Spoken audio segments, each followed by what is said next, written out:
This time on Meet the Heroes, we meet a true icon and real 80s poster fodder. A car that defines the period better than any other, and a genuine rarity. Having a rave. You got your club music on, good morning. Yes, morning.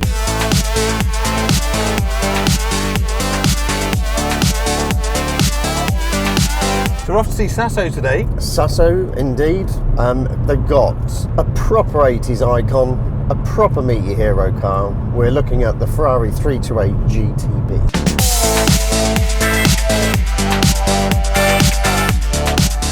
People have mixed emotions about Ferraris, don't they? I think if you understand what the brand truly is, because it is motorsport royalty, isn't it? It is, yeah. I mean, the 328 is a great car as well.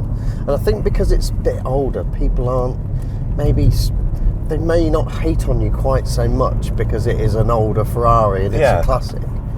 But I just like what you're buying into. So Ferrari, obviously, a lot of people who don't understand automotive just think it's a poser's car. It's the car you buy yourself when you've done well or won the pools or whatever it is. But won the pools? Jesus! Well, that's what you do in the 80s. That's what you do in the 80s, win the pools. My father used to do. The guy used to come round to the house. You've won the pools! Blimey! I've won the pools, Marge. But they are the longest standing team in Grand Prix. They're the longest standing team in F1. They're the only one that's been there since the start. They've been there since 1950, and they have pretty much every world record it's possible to have in Formula One. Ferrari hold it. Number of wins, number of championships, number of drivers' championships, you name it. It's Ferrari, and you can't argue with that lineage, can you? No, not at all. And it's all about the old man. It's all about Enzo Ferrari. 1929, he started Scuderia Ferrari. A Ferrari is a very special car. I think so. I think this 328, being so rare, just adds a little bit extra to it. When you think of Ferrari, though, you think of all the great names, don't you? If you think of a driver from any period, like all the iconic drivers, so you've got Schumacher, you've got Villeneuve, you've got Lauda, Gerhard Berger, Nigel Mansell. I didn't know Nigel Mansell did. Yeah. Mind you, I'm not the biggest F1 fan. I'm more of a touring car guy. But they just dominated F1 for so long, didn't they? They are the most iconic F1 brand.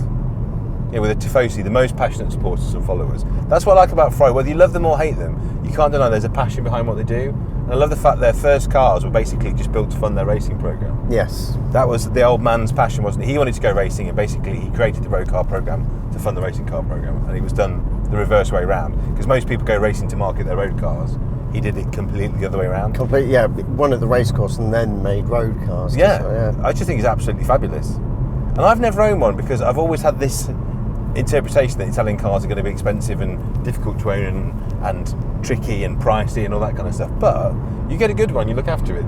I think it's quite surprising how, I say affordable, they're not actually that expensive to look after, especially if you buy a decent one and you don't have to pay stupid big bills for stuff. You know, they are quite reasonable. So it is a bit of a misnomer, isn't it? The fact that these cars are really expensive and difficult to look after.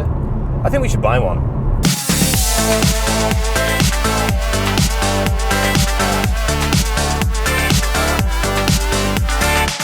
Johnny, isn't it beautiful?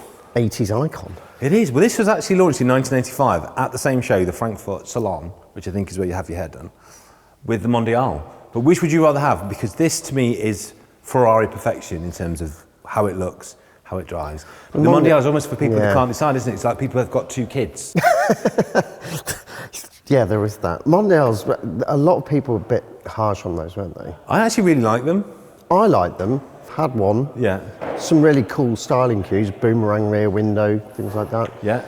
Nicknamed the Mongo, though. I think that's really unfair, because actually the front styling of the 328 is very similar to the Mondial, isn't it? If you look at the grille, the lights, you can really see the family resemblance, launched pretty much at the same time, and very much from the same book, I think. Do you think that the Mondial looks more of a GT car than the 328? This looks a bit more get up and go, a bit more racy. Well, I think what is really clever about this is taking the 308, on which this car is obviously based, which I think is a very clever design, a very beautiful design, and ran for pretty much 8 years unchanged. But to work on a Pininfarina design and make it better, that's not easy to do, is it? Yeah, far from it. Well, I think that Ferrari are very helpful with their badges, because the reason this is called a 328, obviously, because it is a 3.2 litre V8. It sits just here, where it should in any car, in the middle. But the engine's quite clever, isn't it? Because we'll talk about it in detail at the moment, but transverse V8, you don't see that very often, do you? Not really, no. This engine is actually the old Dino engine. So this is a development of the 308 engine, a development of the Dino engine. So this is old technology by this point, but very proven. And for that reason, people like these because these are considered to be, in Ferrari terms anyway, one of the more usable, one of the more reliable. I mean, don't get me wrong, it's no Porsche 911, but you know, a good one of these looked after with a great history like this car. You could actually use this car. Yeah, they are very usable, and I think as they've got older, they're quite simplistic, so they're not quite as fearful as they were maybe when they were newer. But you're right in what you're saying is that the 911 was always an everyday supercar, whereas this was probably a little bit more daunting, wasn't it? But what's interesting about this car is for sale here at Sasso. You can buy it if you'd like to. And this is, I think, £97,000. There's a really gorgeous Porsche wide-body turbo here, which we're doing another video on, so do like and subscribe and make sure you watch that. That's 110 grand. This to me just seems like an absolute bargain. If Porsche turbos are now fetching more than Ferrari 328s, this does seem like a lot of car. If you were trying to telegraph your wealth and success to your neighbours and put this on your drive, this is rather special, isn't it? Yeah, they're great. This particular car is a GTB, which is rare, isn't it, in comparison to the GTS. Do you want to know the ratio, Johnny? Of what? They sold 5 Spiders for every Berlinetta. It's that rare. I think people loved the whole roof-off thing, and especially in the UK markets, because we buy... Because of course we have such great weather. Yeah, but we buy more convertibles than any other country on the continent. Which is the most optimistic expression of a country ever, since it's the worst weather in the world, and we have the highest convertible ownership per capita in Europe. What a deluded country we are. I was driving home the other night and there was a guy and his wife in an MX-5, so it was dark. Yeah. It's beginning of February, it's winter, roof down. You would though, wouldn't you? Why not? Got a good heater. But you know what it is? It's Magnum. I blame Magnum. What, for the GTSs? Yeah, because everybody thought if I buy a 308 or a 328 and I have a Spider in red, I will look like Thomas Magnum. Hairy chest, floral shirt. But that's enough about me. So the GTB was Gran Turismo Berlinetta meaning coupe. Then the S... Spoke Italian? Just a little bit. Yeah, so the GTB denoted Gran Turismo Berlinetta meaning coupe, and then the S meant Spider, which was the... What does GTV is Gran Turismo Viennetta? That denotes great dessert. Yeah. Yeah. Minty. The design is an evolution of the original 308, but it's actually very clever. If you look at it, obviously the bit in the middle is the same, but everywhere you look, so it's a mainly steel body, you've got aluminium bonnet, little bits of use of alloy throughout. It's actually got a fiberglass sandwich floor, you know. What's amazing about this, not only is it more aerodynamic because they've softened the wedge, it's actually lighter than the car it replaced. Did it? Yeah, can you think of many cars that as they get older, become less weight? Not really. Mazda MX-5 manages it, but obviously they're using cleverer construction methods. The fiberglass sandwich floor, that's lost a lot of weight out of the car. I didn't know that. But if you look at it, it's very cool, isn't it? If you look at the front, this is much nicer, much more modern, much softer, and much more 80s, isn't it? Because if you look at the 308, to me it is a very 70s car, but you still got that family look, again, and it's a much more aerodynamic design. You've got a much nicer tail, but it still looks like a 308, doesn't it? I think the 328 is what like the 355 was to the 348, where it was, I know the 355 was based around the 348, wasn't it? But they just perfected it. But Ferrari is very good at that, aren't they? Ferrari are very good at taking designs they've already got, effectively reheating yesterday's dinner, but making it look and feel like a brand new car. 458 to 488, Testarossa to 512. 360 to 430. Yeah. They're good at it, aren't they? And it's just taking the architecture that's already there. And you can argue that Lotus do the same thing, don't they? Lotus are very good at taking the middle section of a car, and with the original Giugiaro Esprit, and obviously Peter Stevens had a go and made it even better, I think. And then the Series 1 Elise chassis from, what, 95? Which has been everything, hasn't it? Yeah, still used today. But what I really like about this as well is inside, is the interior. A lot of time and effort went into the interior as well. So you've got all this lovely new leather dash, you've got these fantastic switches, you've got nicer seats. I think it feels a bit more luxurious when you go from a 308 to a 328. The peak 80s, but you've still got that iconic Ferrari H-gate, something that every great Ferrari has, all the way back to 50s, 60s, 70s. You can't really have a Ferrari and not have that shifter, can you? No, that era of cars with the Lamborghinis, the Ferraris, all with that dogleg box as well, so where you would predominantly find first gear in most modern cars, you've got the reverse up there and then first down where you'd find second. Which is clever, isn't it? And the reason that they do that, of course, is because when you're racing on track, you never really go into first, so all of the 4 most common gears that you need are all in the 8 pattern. It's clever. I like the way they do it. But then on the later cars with the F1 gearboxes... What is going on with the F1 gearbox? Why? But it's got literally a rally chopper gear lever, hasn't it? And also on the early cars, like I drove a 360 with an F1 gearbox, and you can almost read a book in between gear shifts, can't you? Very almost delayed. have to work out when to do it, like sort of 2 seconds before. A bit like riding a rally chopper, isn't it? You kind of shift it on the Sturmey Archer. In fact, that's what it is. That's what the F1 gearbox is, a Ferrari Sturmey Archer, isn't it? Ferrari Sturmey Archer, that's true. I've got a great fact for you, Johnny. Yeah? That the gauges in the 328 are the same gauges in the GTO, the 1984 GTO, the super hypercar, which to me is the most beautiful of all Ferraris. This has the gauges out of one of those. The GTO, was it based on the 328 chassis or? I think it's the 308 with bells on, isn't it? Yeah. Fatter, sexier, curvier. But that was like the first Ferrari hypercar modern era. But it was, from yeah, the in terms 80s, of price, and they fetch so much money now. You went from GTO to F40, F50, Enzo to LaFerrari, so it's that was that first of that kind of car, wasn't it? But don't you think the GTO is the prettiest of them all? I'm an F40 guy. F40 is cool. F40 is I really think cool. park it next to a GTO and it just looks... GTO prices are insane though, aren't they? I know. But that's why something like this to me though, because you've got the same lineage, you're around about the same time in terms of when it comes out, I think it's eminently more usable, it's probably a lot more practical, probably a lot easier and cheaper to live with. And you can buy something like this for just under £100,000. Yeah, which is not, I don't think that's too bad because there is a lot of rubbish out there to sift through, and to find one of the very few UK right-hand drive GTBs, especially as with the ratio being 5-to-1, as you say. And they only made about 7,500 of these, you know. So if you look at that in total, the entire run, and then you've only got, and if you include even the 308s, they only made about 20,000 cars, of which very few are right-hand drive, and very, very few are Berlinettas because they're nearly all Spiders. So something like this, and this was Autocar featured in period as well, so it's got loads of history, great lineage. This is only 4 owners, this car. It's mad. Johnny, saying I had the appropriate £97,000 at my disposal to buy one of these, I have the desire to own one, sadly not the funds. What should I look for? Well, even though the 328 was a galvanised body shell compared to the 308, don't be complacent in thinking that it won't suffer from rot and rust, because they still were susceptible to a little bit, especially... Because it is a steel chassis, isn't it? It's an oval steel tube that makes this car up underneath. And bearing in mind, UK market, so we have salt. One of the things to look out for as well is crash damage. So on the box sections, where if you open up the frunk, or whatever you want to call it, the fruit, the box section in the front, if you see any creases, especially on the tubular as well, it may indicate a front end collision. Yeah, that's something to look out for. I think this is one of those cars at any price point, you know, unless it's a total project with project money. This is a car. Pay a specialist to come with you for the day. Like spend the 500 quid. It's worth it. Stick it up in there. Just don't buy a car unless you're buying it from a dealer like this, where you know you're paying all the money, but you're getting a car with like unrivaled problems. And that's the thing. They really can be an expensive gamble. You can't say that. Why not? It's a Ferrari. It's a shitbox. I can remember when a 308, you could buy like a rough 308 for like 15 grand, and it was only like 10 years ago, wasn't it? And so they were cheap cars, and a lot of people bought them thinking, I want to back them. And they were trying to service them at their local quick fit. Yeah, so, and this is the thing, you can actually buy a lot of parts for them from your Euro car parts or whatever, but some of the stuff would change over from the Ferraris to like a Fiat, so I can't remember if it was the Testarossa or some of the switch gears, it would be the same as a Fiat Tipo. Yeah. So you can get stuff, but talking about switch gears, just make sure everything works. They are quite simplistic.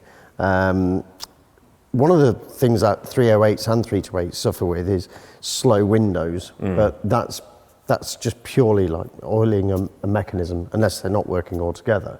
Because a lot of these cars, I mean, this one's a great example, they are cherished toys, aren't they? So they probably haven't seen this old, but the flip side of that, they've probably stayed in storage for the lot of their lives. You don't get to have a car that's this old with this low mileage, and it hasn't just sat in the collection. No, but history is really important, because cam belts are due every 30,000 miles or 5 years. Is that in situ on this car, or is it engine out? It's ideally, it's engine out really. A lot of the work can be done in situ, but it's still a big job on a 328.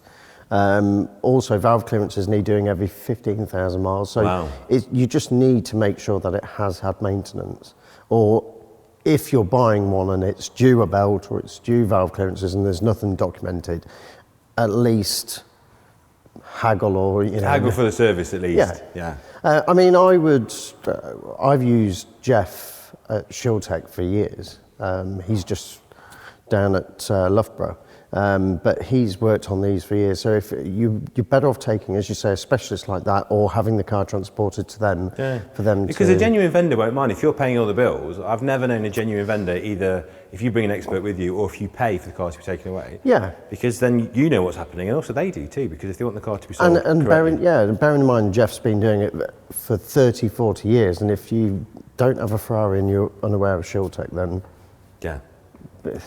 if you can find a decent specialist, actually the servicing of one of these, if you keep it regular and you don't have any major problems, they're not as expensive as people think. No, they're not as expensive. You're kind of spending hundreds one year and then a grand and a bit the next year, aren't you? Then hundreds the next year, just for regular service. I do think initially you could go look at a car yourself if you wanted to, and just, you can see if a car's tired without having to pay someone, you know, £500 plus to go and inspect it with you.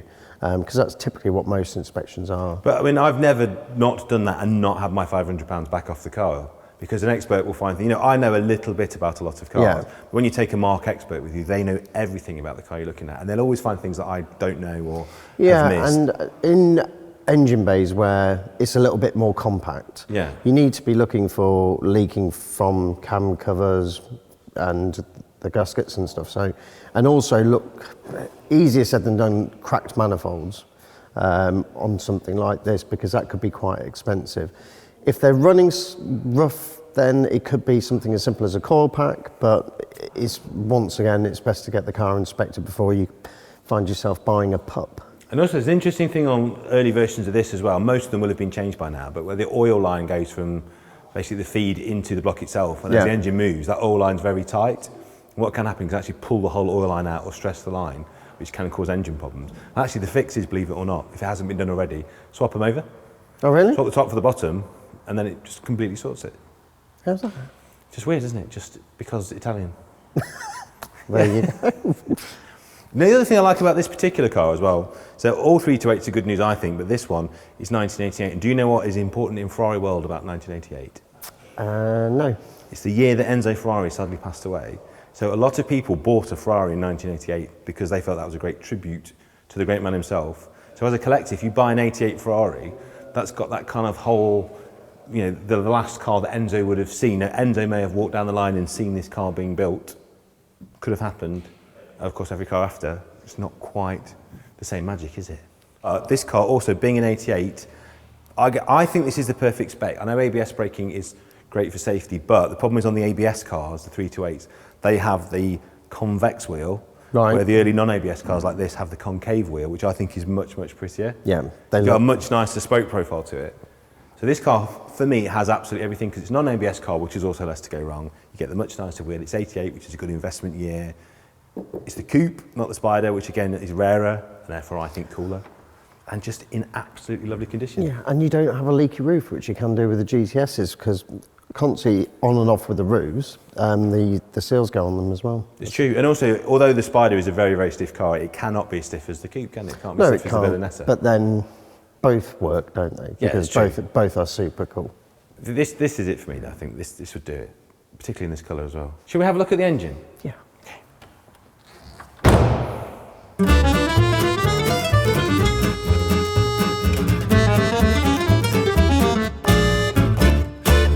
To the engine, Johnny. 3.2 litre V8, shall we? We shall. Look at that. Johnny, tell me about the engine. So it's a 3.2, it's got 4 valves per cylinder, and it's quick, isn't it? It is quick. It's 270 brake, not 16.5 seconds, so by no means a slouch. That's quick today, isn't it? Yeah. I mean, if you had a car today, any performance saloon hatchback... 5 seconds, not 60 is a good figure. Very respectable. When you think this is a 1980s car, and it's not even turbocharged, that's pretty impressive, isn't it? What I like about this, you can see all Marco's cars, he always sells cars that are really nicely maintained, doesn't he? You can see someone spent a lot of money maintaining this, haven't they? If you look at all the gaskets, all the seals, everything's fresh, everything's supple. It's got a new OOFI filter on, which is the correct filter. It's great to see those old Cobra alarms. I fitted so many of those alarms back in the 90s. Every Saab used to have that alarm on. That was the factory alarm. Absolutely great bit of nostalgia. Whether it still works after all these years, I don't know. Well, we'll find out. You can't really see a great deal, can you? So in terms of the manifolds cracking, this is why you need to take someone who knows what they're on about with you. Because and this is why you need to get underneath and have a look as well, isn't it? But anyway, I think we should Maybe take it for a run. I think we should take it for a run. Let's shut the boot and get out there.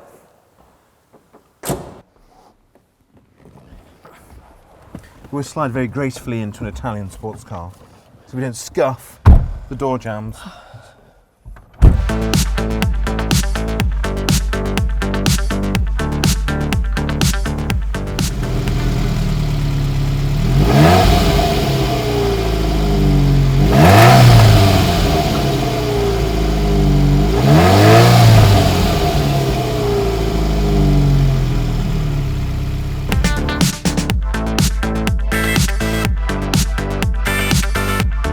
Can I just say how happy I am right now? This is fabulous. They're very well behaved on road, aren't they? Well, tell you what, guys, if you're watching this video in isolation, what you won't know is that we earlier today drove a really lovely wide-body Porsche turbo convertible.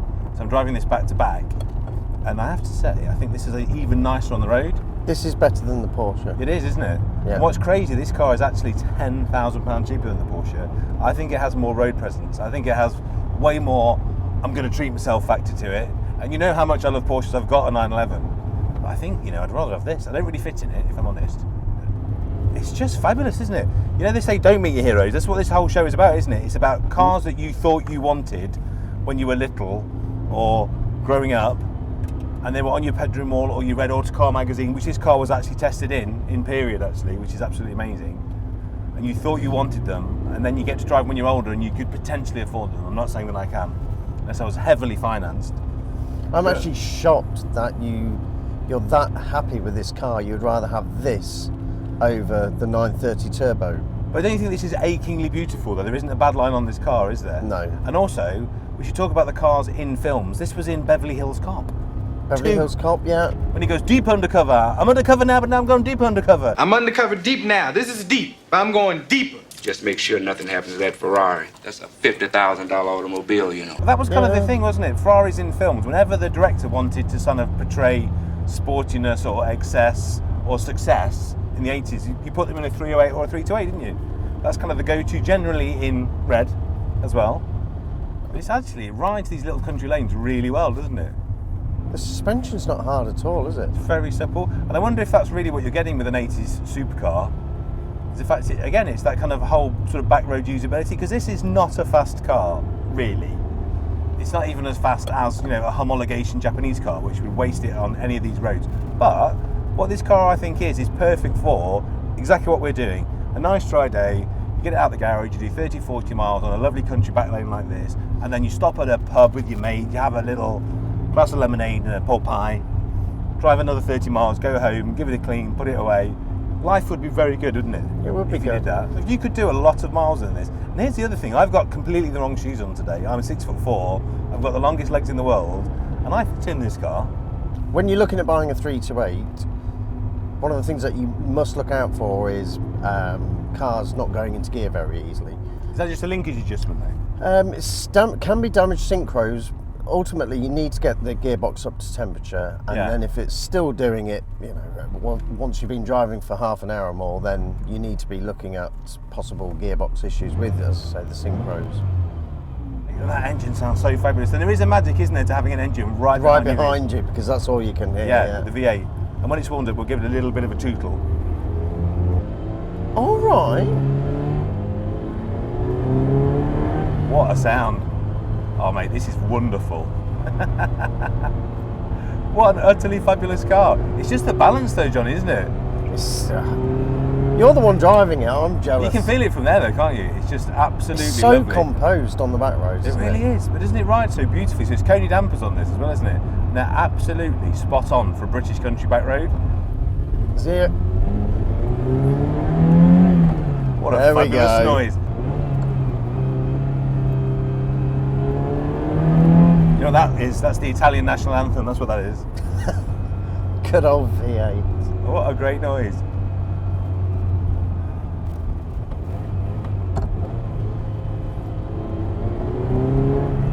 It's just great to drive it quickly because you've got that Ferrari H-gate, and it's just so satisfying, is it, the way it goes through the gears, the way it sits so perfectly in that gate. It's the clink-clack as you're changing gear for me. It's very mechanical, very addictive, isn't it?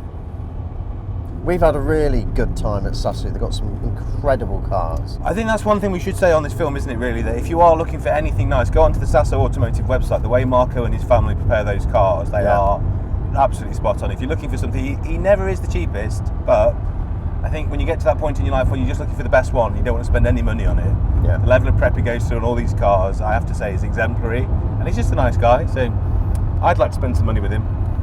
I just haven't got any to spend with him at the moment. So instrument then, Johnny, what do we think of the Ferrari 328 GTB? Because I absolutely love it. I would like to own this motor car. It's definitely a hero. It's a true hero, isn't it? Great on back roads. Listen to that. I think that's it for this time, isn't it? If you've enjoyed this, thank you so much for watching. Please do like and subscribe. Hit the notification bell. And there'll be more of these videos coming soon. And of course, if you'd like to dress as stylishly as Johnny and I, do go over to BeFaster.com where you can buy sweet merch. And in the meantime, we're just going to do gear changes in the countryside.